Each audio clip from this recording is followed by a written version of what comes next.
Imagine a city that defies gravity, with towers so tall they pierce the clouds, linked by impossible bridges spun from fused stone. This was Valyria, the heart of the mightiest empire the world had ever known.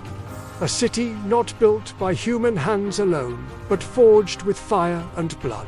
At its pinnacle were the 40 dragonlord families, nobles bound by blood and magic to the most fearsome creatures in existence. Dragons, from the backs of their scaled mounts, they ruled a vast freehold, an empire stretching across most of Essos. Their power wasn't just in the sky. It was in their hands. They were masters of sorcery, weaving spells that could shape mountains and mines. And they created a metal that would become legend. Valyrian steel. Lighter, stronger, and sharper than any other. These blades were the envy of the world, a symbol of Valyria's absolute and unchallengeable dominance. For thousands of years, the Valyrian freehold was the center of the known world, a shining beacon of power and progress. But every brilliant light casts a dark shadow, and the foundations of this glorious empire were built on suffering and hubris. Beneath the splendor of the topless towers, a darker reality festered. The entire Valyrian economy, its grand architecture, its very way of life, was fueled by the brutal labor of slaves. Countless souls from conquered lands were sent to the 14 Flames, a chain of volcanoes ringing the Valyrian peninsula. There they toiled in the hellish heat of the mines, digging for gold, silver, and other precious metals. Their lives considered utterly disposable.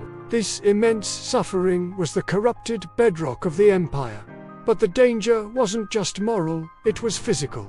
The dragonlords practiced powerful and volatile blood magic, rituals that drew upon the life force of their slaves and the geothermal energy of the volcanoes themselves.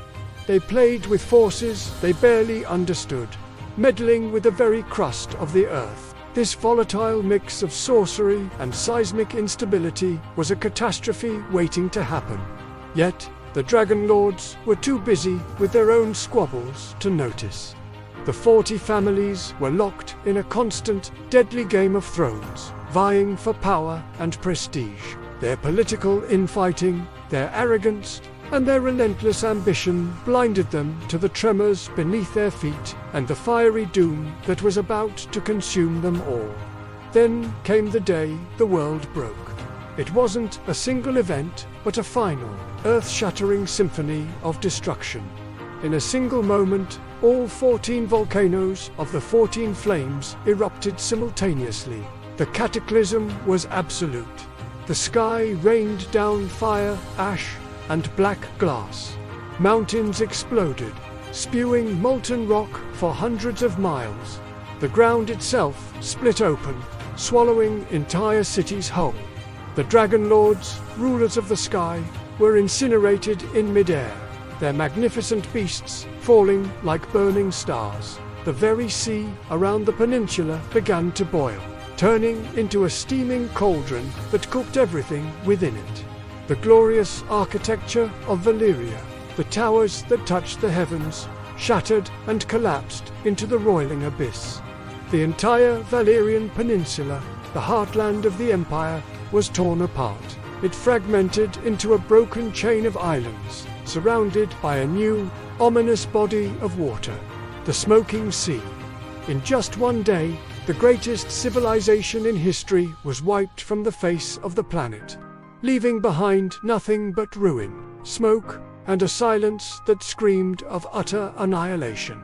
The doom of Valyria had come, and the world would never be the same. In the ashes of the freehold, more than just an empire was lost. An entire library of knowledge, accumulated over millennia, vanished in the fire. The most mourned and sought after of these lost secrets was the method for forging Valyrian steel. The spells and techniques required to create these magical blades died with the last smiths of Valyria, turning existing swords into priceless, irreplaceable artifacts. The sudden collapse of the central power also created a massive vacuum.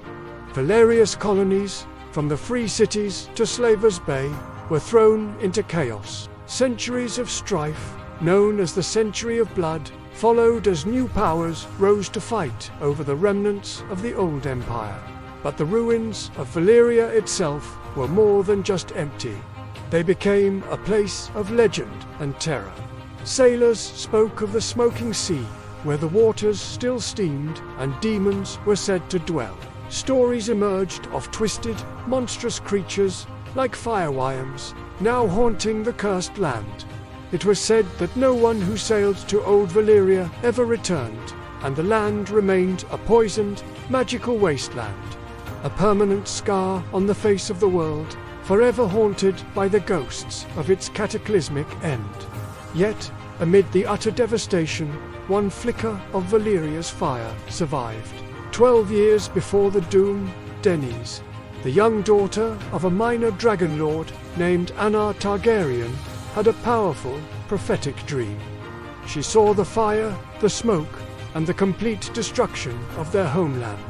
Unlike the other arrogant dragonlords who would have dismissed such a vision, Anna believed his daughter.